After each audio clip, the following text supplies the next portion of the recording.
All right, thanks for joining us, guys. This is another session of Thursday's Practical Discipleship. I am Eric Gray, and I have Clay Davis with me and Dan DeBruler. And I think we're going right into not even an article, but a posting or a pamphlet sent out by the government. You want to give just us? It's been like the last week or 2 weeks that the Surgeon General actually sent out an advisory, a Surgeon General's warning, like you would see on tobacco products or anything else, about the mental health and well-being of parents, giving us some advisories and some advice on how we should progress. Eric, Clay, you've read this too, right? Yes, and I can you can summarize it in a very simple statement. Parenting is stressful. Amen. I don't think that's news certainly not to those of us sitting at this table, and probably not to anybody that has been a parent, is a parent, is currently parenting. It's stressful. Mm-hmm. Yeah, that's a statement that's actually made in this Surgeon General's warning or advisory, whatever you want to call it. He said parenting by nature is stressful, and 100% agree. Having raised 3 and now them bringing 10 more along every time we get together.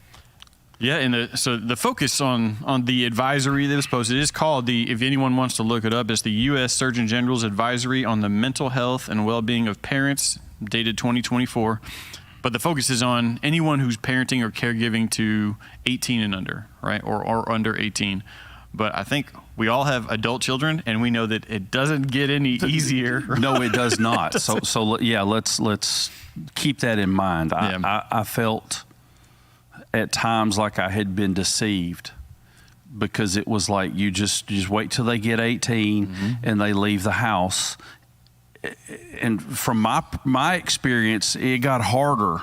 It got more stressful at that point, not less stressful. So sorry if I'm taking somebody's hopes and dreams away that when their child turns 18, they're an adult now, everything will be easier.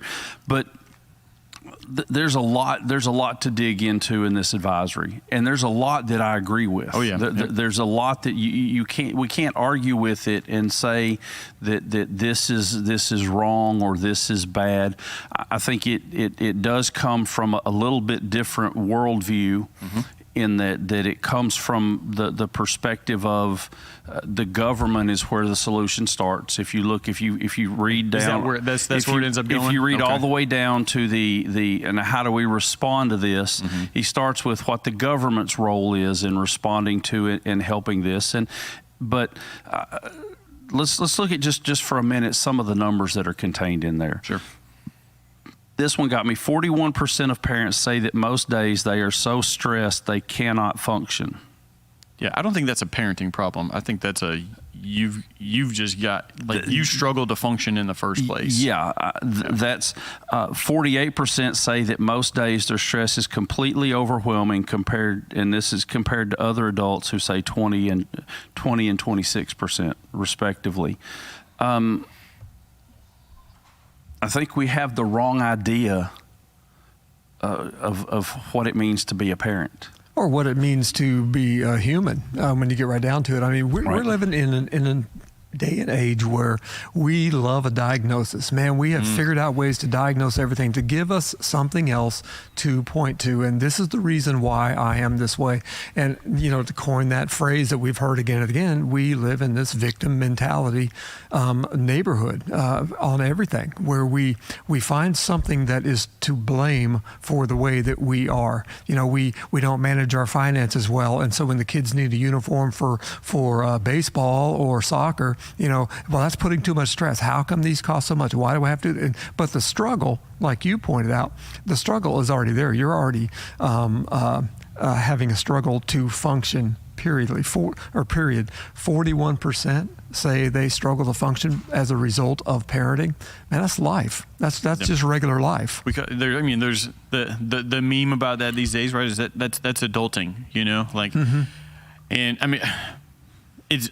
I think where we all agreed, as we read through this, and you guys have been, I think, all the way through it, or most of the way through. I only made it 10 pages through, and so I agreed with most of the declarations about this is stressful, this is stressful, this is stressful. I fully agree. I think it's a disillusion to think that this won't be stressful. you're extending your care to somebody else who every day you have less and less control over. Right, which means you have less and less control over the results, and yet you care about them still. That care continues because every day that goes on, and while you're losing control or influence, that's one more day that person has been in your life, and they've been some person that you've cared for intimately.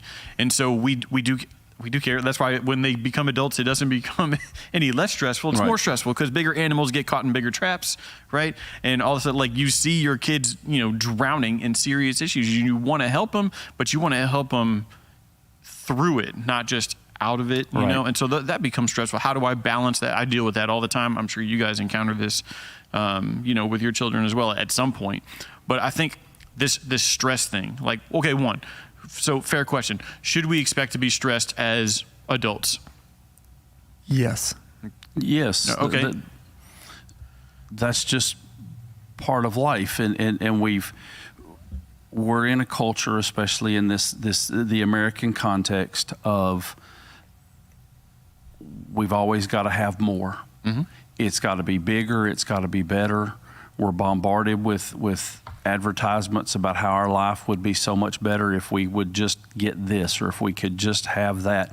And when we start chasing those things, that's where the stress is really going to come in. Right.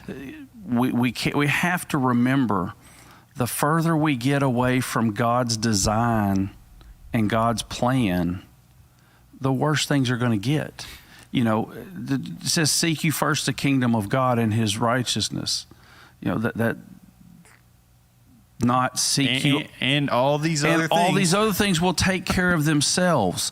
Not seek after all these other things. And we get caught up in it. We're bombarded with it through the media, whether it's a streaming service or cable TV, through advertising on the radio, in our cars.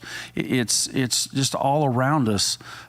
You got to have more. And then we have a generation of parents now who we had a generation come up that, like my kids, that expected that they would leave mom and dad's house and walk right into the same standard and level of living. We made that mistake as they had at mom and dad's house, if not more. That's a lot to keep up with. Yeah. Well, we don't remember that, mom and dad started out in an apartment. Or with a third roommate, or whatever, or a single wide trailer. Yeah, exactly. With 10 by 40. and that we were, wearing hand-me-down clothes all the time, and you didn't have all these electronic devices and pay for all these subscriptions. Like, those things weren't.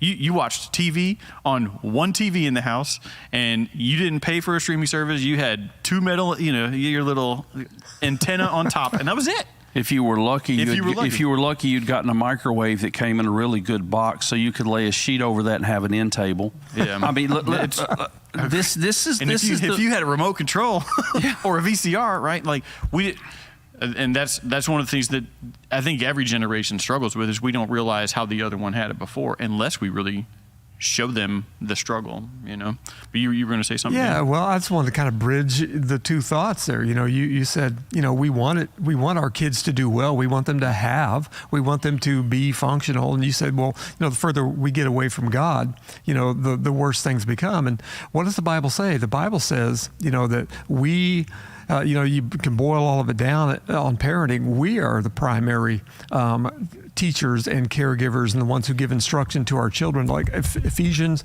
6:4. What's it say there? It says, fathers, do not provoke your children to anger, but bring them up in the discipline and instruction of the Lord. See, we're to bring them up to know and to do right. This is why it piqued my interest right away when I saw this Surgeon General warning. I thought, wait a minute, parenting.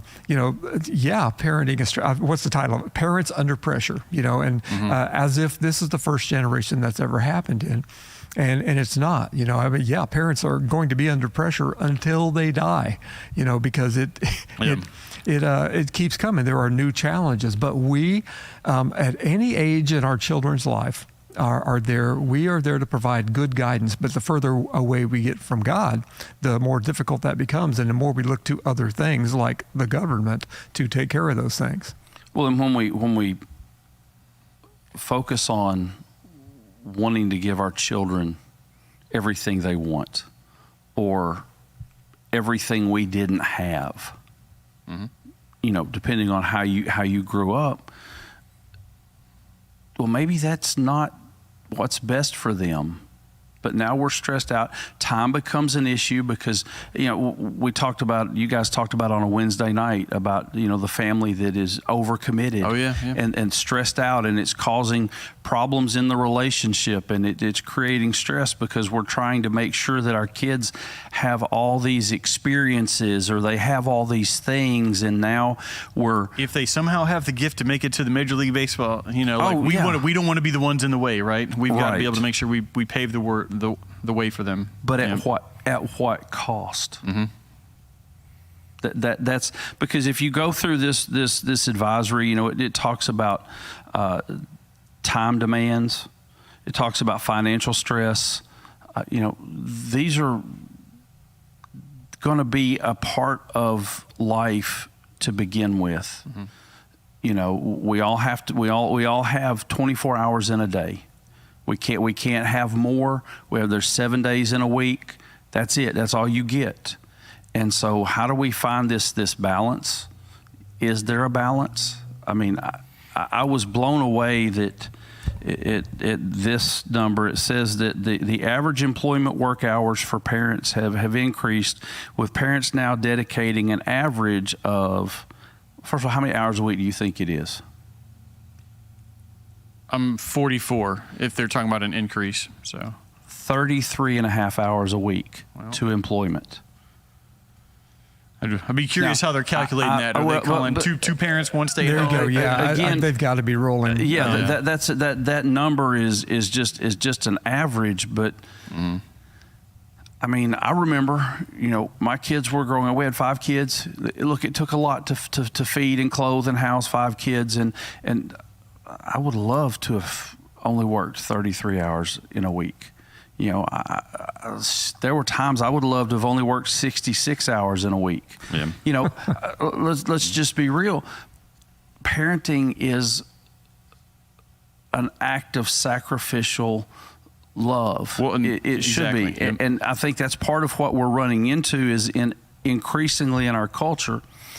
And not to beat a dead horse, but you can go back to the whole pro-life issue when we've made children optional. Yeah, well, and so we've made it easy. You know I guess that's really the thing, right? Is so I mean, there's just so much here. We could probably spend 4 weeks on this document alone, right? But the worldview for us Christians must be to love like the Father, which means I am here to some extent at the disposal of my children. Like I am here for them. The parenting experience is not about my experience. And yet I think parents have kids because they want to have kids because they think the kid's going to bring them joy versus because they want to raise up a child that would honor God, that they want to be able to provide for somebody. There are absolutely parents out there that's their goal. But I think there's a portion of this generation or these generations that we live in where it's, I want to have a kid because that will fulfill my happiness. Right, and so we're putting that burden on the kid, but then we're making that whole experience, that child's lifestyle and experience is going to be based on I'm looking for my satisfaction. So there's that, and then there's that. Well, I want to do it on my schedule, so that's where abortion comes in, right? Like I'll have the kid when I want to have the kid. So if I'm not ready, that kid doesn't have a chance to live. And then there's that. Well, I want the kid to have the circumstances I want them to have, so I will limit how many kids I have based on that. And I think, which is super foolish. We made that mistake and trying to take that into our own hands and saying, you know what, we've got 3, let's tie the tubes, let's be done. I want to be able to make sure I can provide for my kids at a certain level. But I see families with 6, 7, 8, 9 kids, the tension that occurs within that home to make sure that those kids are getting the necessities forces us to abandon the luxuries of life, which binds us up in places we don't want to be in the first place. So a family with 2 kids and a high income versus one with a mediocre income and 6 kids, they've got the essentials going on. They're focused on the big things, the important things, right? And our those stresses, they come with what we focus on and what we choose to not focus on, right? Mm-hmm. So if I'm not focused on, I need the biggest TV, I need the biggest SUV, I need to have these things, my kids need to be in 3 sports all year long. If those aren't the focuses, then all of a sudden they don't become stress points in my life. But if my focus is on, I need to keep up with the Joneses, I need to give my kids the best opportunity in every situation versus teaching them how to deal with failure and failed expectations and always coming in second, whatever it may be. Those are coping skills they're going to need in life because they're not always going to be first, even if they're extremely gifted as a kid. So our focus has to be on doing the sacrificial act of love, realizing that the next 18 years, if I want that kid to be successful and I want that stress-free 19th year, I have to be sacrificial in everything I do in how I teach that kid. And that sometimes that's depriving them of the things they want because the things they need are more important. But that's not the perspective most of us have. Yeah, and understanding the sacrifice, that comes with parenting. The more you understand that, the more you understand the relationship we were intended to have with God the whole time. The more you learn about parenting, the more you can understand and glean about God and the relationship He wants. I mean, what is it Jesus said on His way out?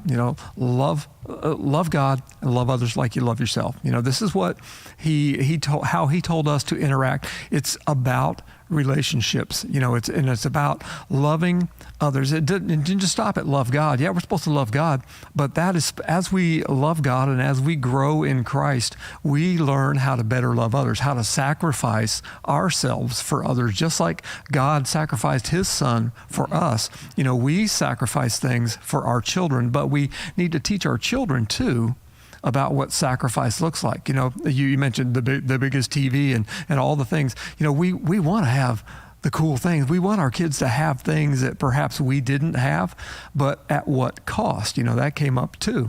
And we've got to look at this document from the Surgeon General pointed directly toward the culture of comparison that we have. And he used the word influencer. So I know that they're looking at social media, and I know people, and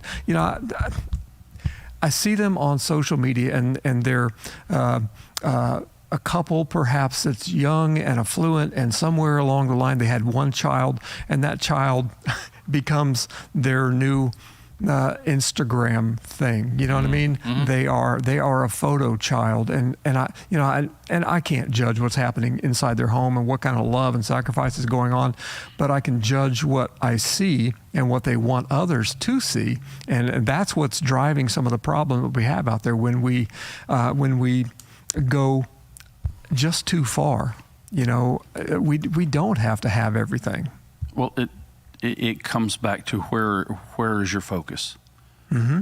Where are you looking? Whose dictionary are you using to define success? Yeah. Mm-hmm.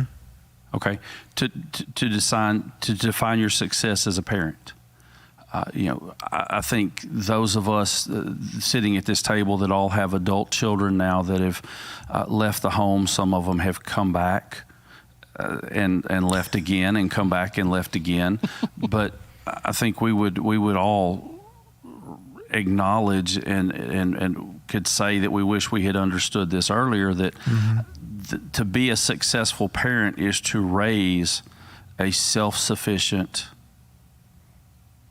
adult. I say self-sufficient. When the word came out, I understand we want them to. We want to make disciples. Yep. We want them to, but we also want them to be able to function in this world in a godly manner and on their own. Because the reality of it is we're not always going to be here. But if we define success that way and not on having all the experiences and being able to do this and do that, it's great if you can. There's nothing wrong with all that stuff. But when we focus on that and make that the measure of success, now we've got problems. And that's where this idea of parental stress and the stress turning, and we're talking about stress because the report says that when stress is prolonged, then it leads to the mental health issues. Yeah. And there's some truth to that. But how much of it are we bringing on ourselves because we don't understand what it means to be a parent?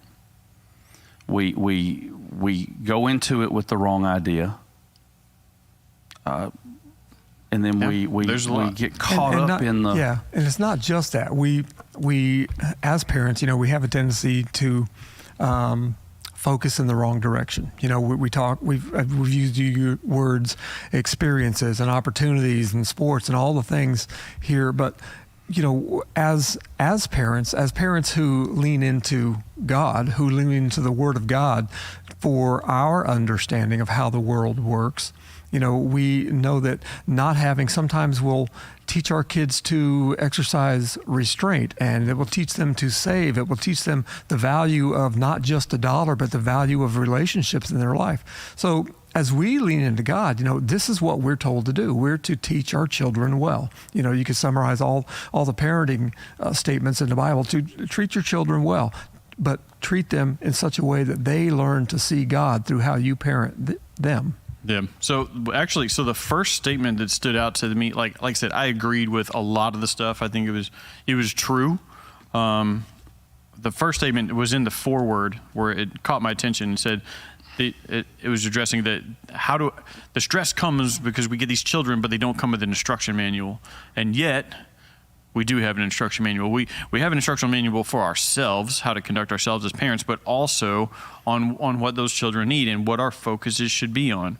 Now, does that cover all the details of the current lifestyles we experience? No, but the principles don't change.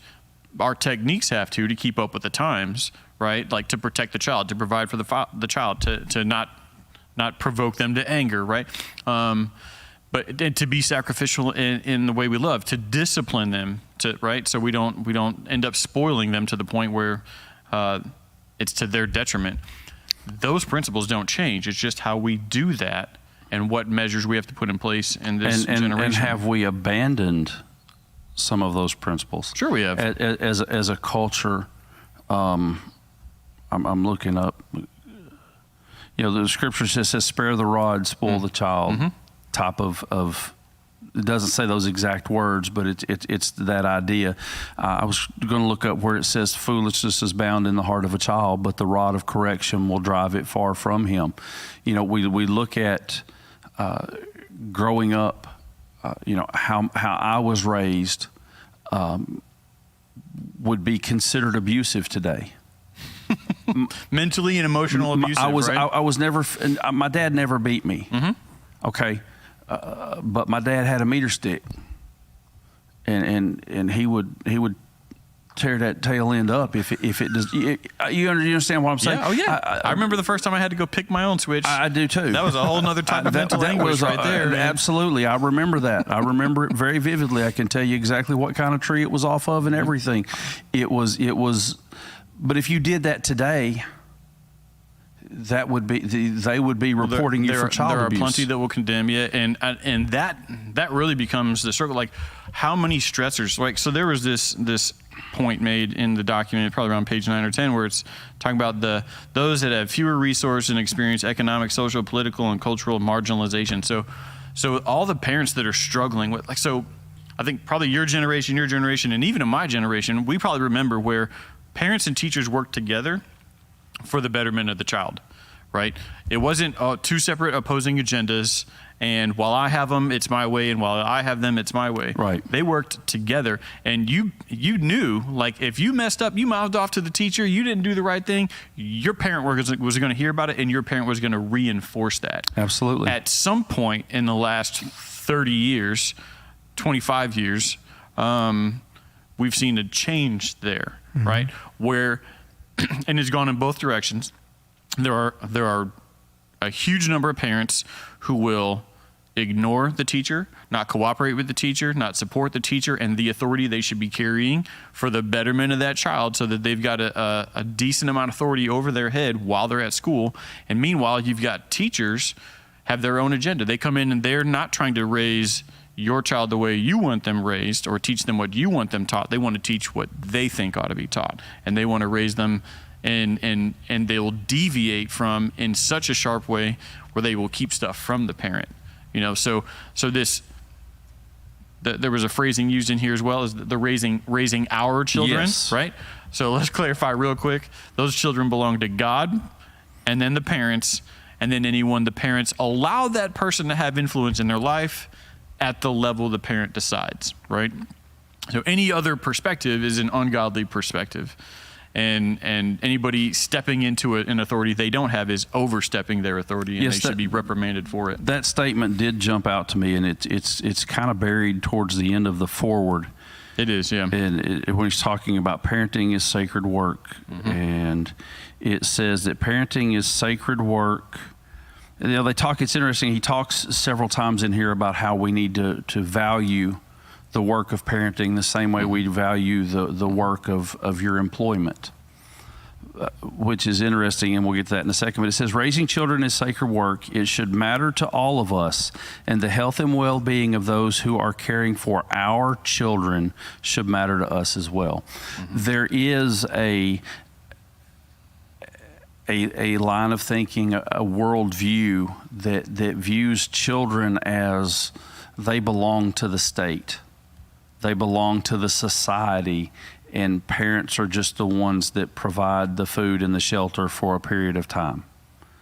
That becomes that. There's also, if you're not careful and you start looking into, that's why we have to really raise red flags when we start seeing Marxist type philosophies, because this is the practice in Russia, Russia. When you break everything down to, there's only two classes of people, the oppressor and the oppressed.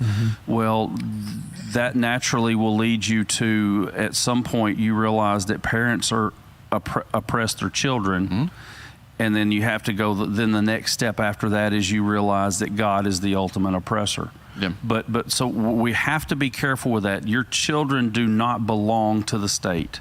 And it's funny because, Dan, we talked about this a little bit earlier. All of this talking about the work of raising a child is work. It's no less valuable than work performed, in a paid job.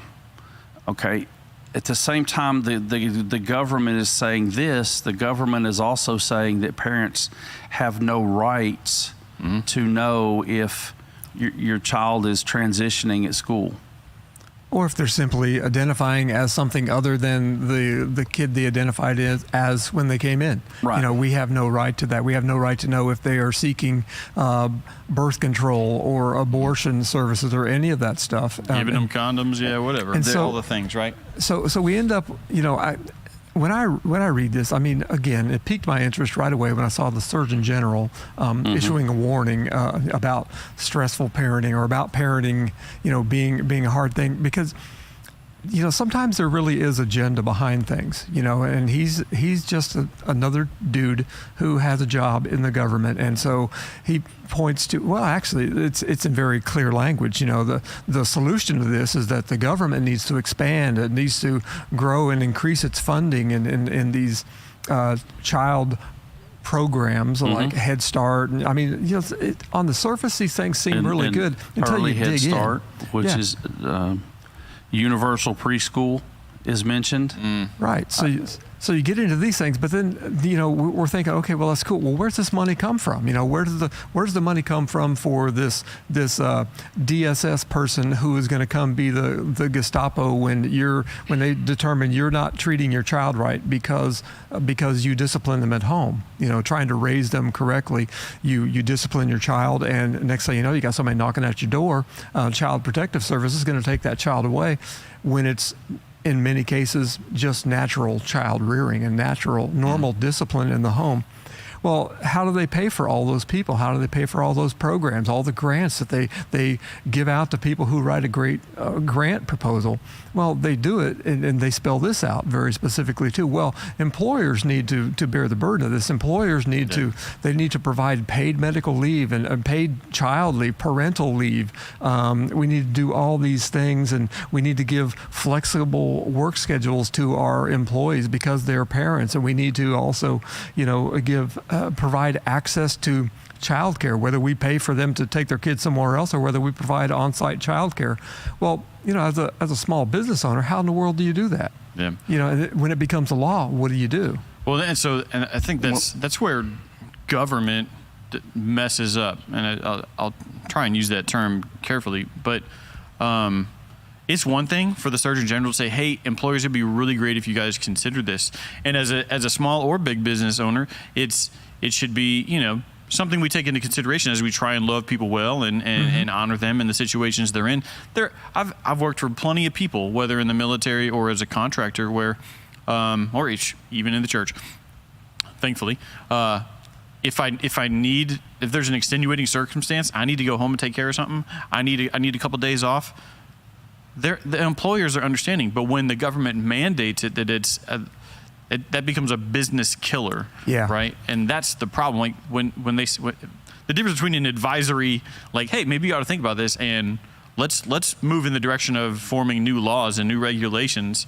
Like, all of a sudden, that becomes really hard for most businesses to continue to sustain themselves and employ the people that they're trying to support in the first place. Yeah, so there's a difference between extenuating circumstances and loving and leading people well and government mandates, and that's what it's gotten down to. And, he does mention under government that they should establish a national paid family and medical leave program. Again, we keeps coming back to this different worldview. We talked in one episode about how, I think when we were talking about the new atheism and how they've come to realize that everybody is religious, and it's just a matter of what we put in that position. And so as Christ followers, we have Christ in that as that position of supremacy.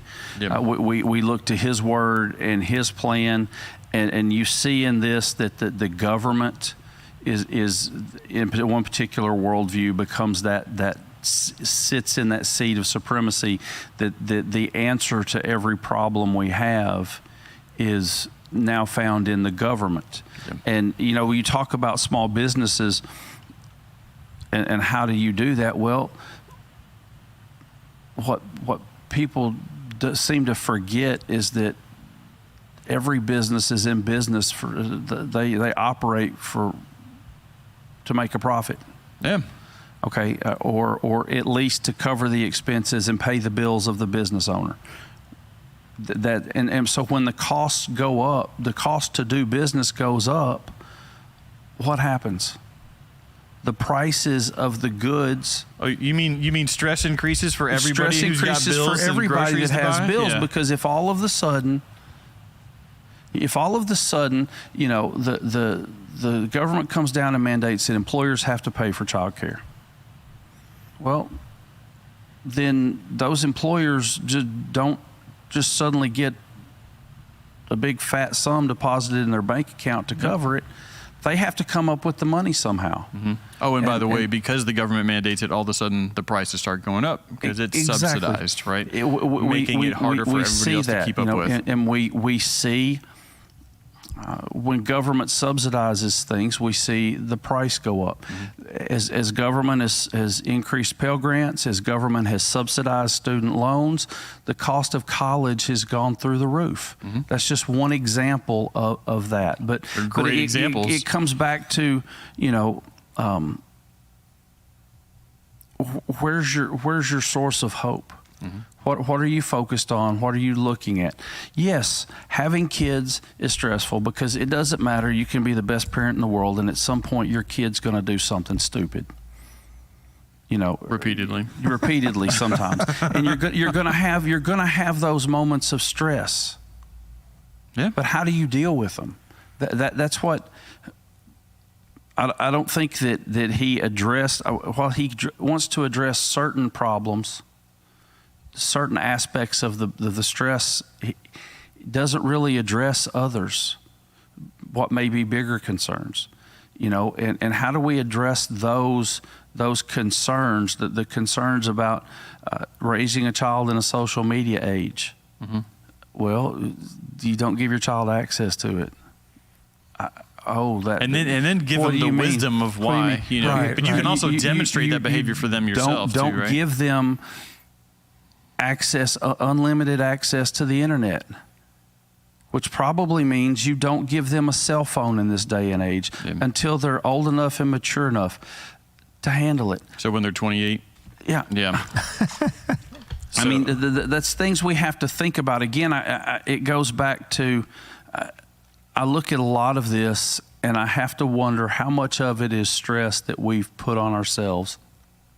Okay, I understand people face economic situations. Mm-hmm. People lose jobs. People, I'm working right now with a single mother that is in a really bad financial situation.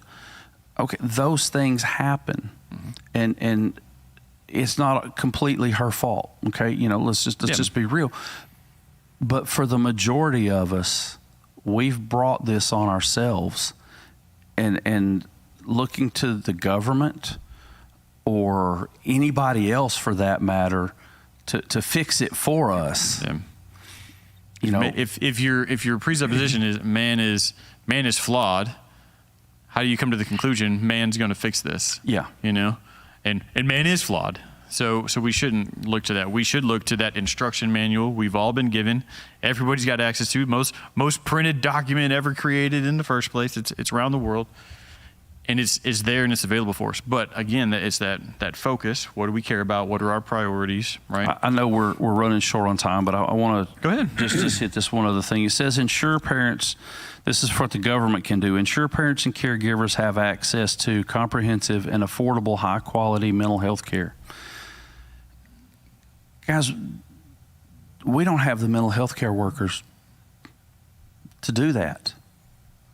There is a shortage of good high quality mental health care in this country. Yeah.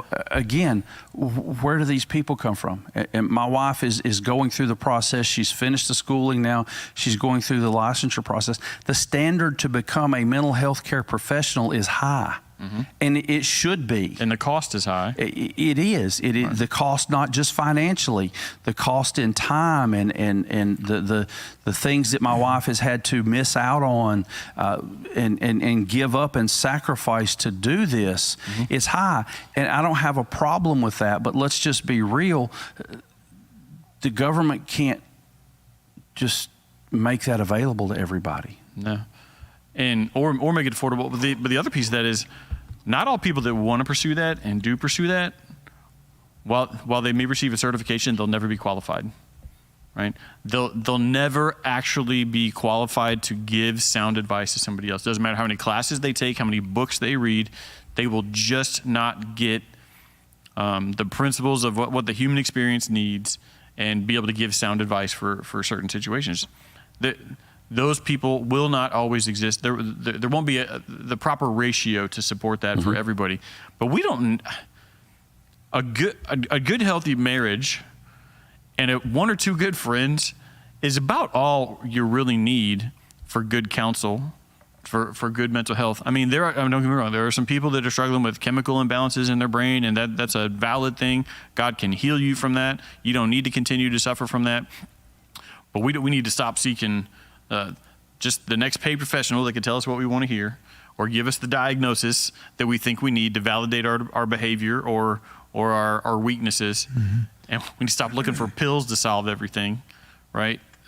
We need to seek God. And every time we take a substitute, we miss out on the greater opportunity for healing and for restoration. And it becomes see, the problem with the diagnosis, mm-hmm. and I've seen this over and over, and I'm sure you guys have too, is we allow that diagnosis to become an excuse or an identity, or I can't help it, mm-hmm. and that's not always the case. Okay, as someone who has a specific diagnosis, I still have a responsibility to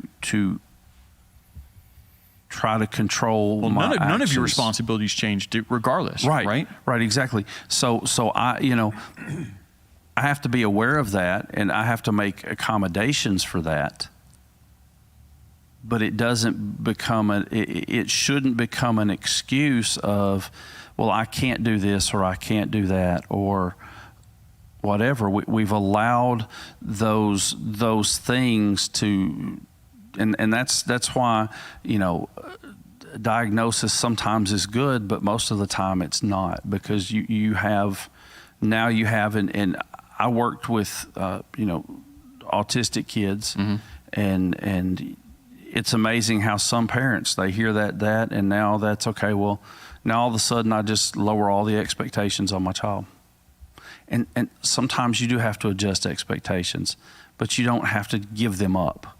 And when that's the danger in all of this mental health talk, is that we've turned this into, now parenting leads to mental health issues.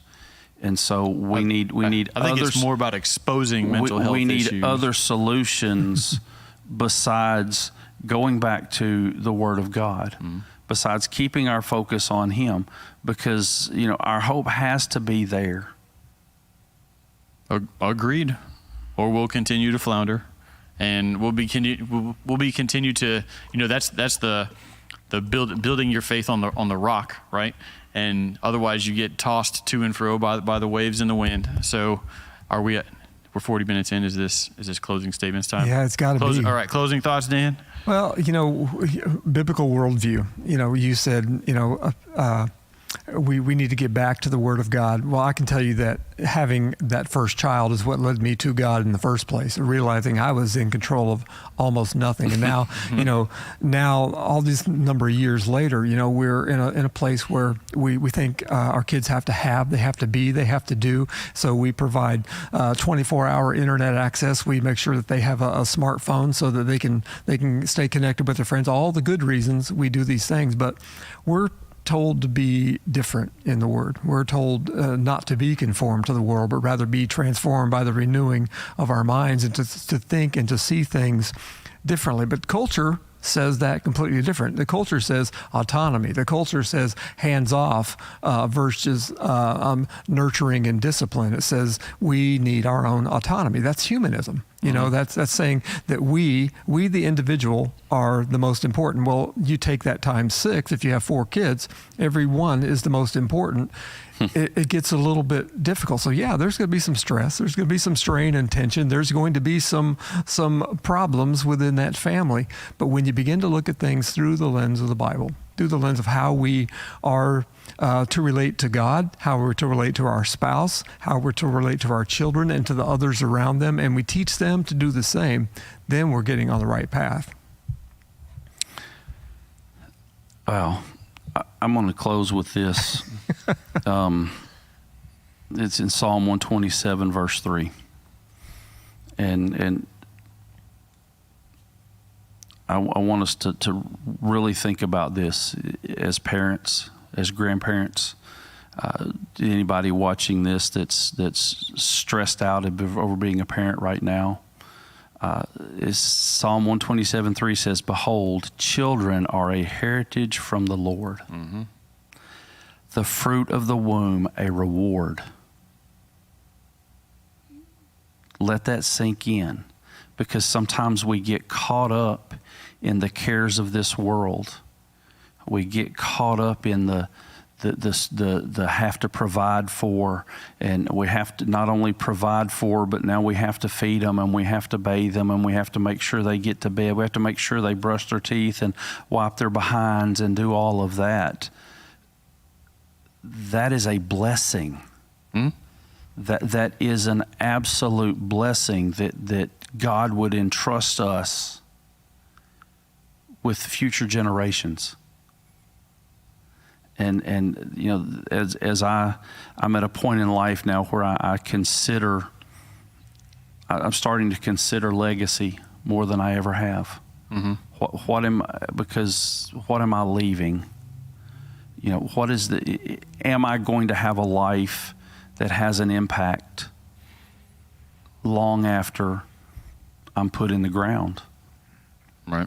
And it starts with our children and our grandchildren and how we view them. Thank God that you have that little one. Thank God that you have the stress. That sounds weird, but if we begin to take just that verse, and if you're stressed out over your kids right now and how you're going to start praying daily, thanking God for that, and see how quickly you can see some of that stress begin to dissipate, and you see your mindsets toward things start to change. Yeah, absolutely. That why it's a blessing. I mean, it's a blessing for multiple reasons, but one of those blessings is what Dan hit on earlier, right? The revelation of God's love that only happens in the context of parenting somebody else, right? Having to extend that love and recognizing how he was patient with it, is patient with us, right? Is generous with us, is kind, is corrective, those kind of things. Those things that typically, I would say for most people, don't get revealed until you're in those parenting moments, right? Yes, we need to come to the Word of God for instruction, for encouragement when it comes to this topic. I think the enemy of good parenting is going to be focused on the self, right? Focusing on your hopes and dreams for that kid. We need to turn back to God and say, I want this child to be saved, be sanctified, and to glorify God. That, for the longest time, my focus was I want my kids to be productive, contributing, functioning adults when they leave my house. And they can do that for the next 60 years, but if they're not saved, then my peace and my joy is not complete as a parent, right? So this whole, like, the term I see and hear all over social media is self-care. This is, if you're not prepared to do sacrificial love, you should not be a parent. And if you're already parenting and you're not doing it in a sacrificial way, you're not doing it right. That doesn't mean that if you're sacrificing that you're necessarily doing it right, because you got to sacrifice the right things, right? But I think I tell my kids no for sport, not for my entertainment, but for their well-being. Like, our kids need to be deprived of some of the luxuries in life, of some of the entertainments in life, for them to come out stronger and more prepared for the things. If any of us are in agreement that the world's not getting any easier, it's only getting uglier, then we need to prepare them for the uglier.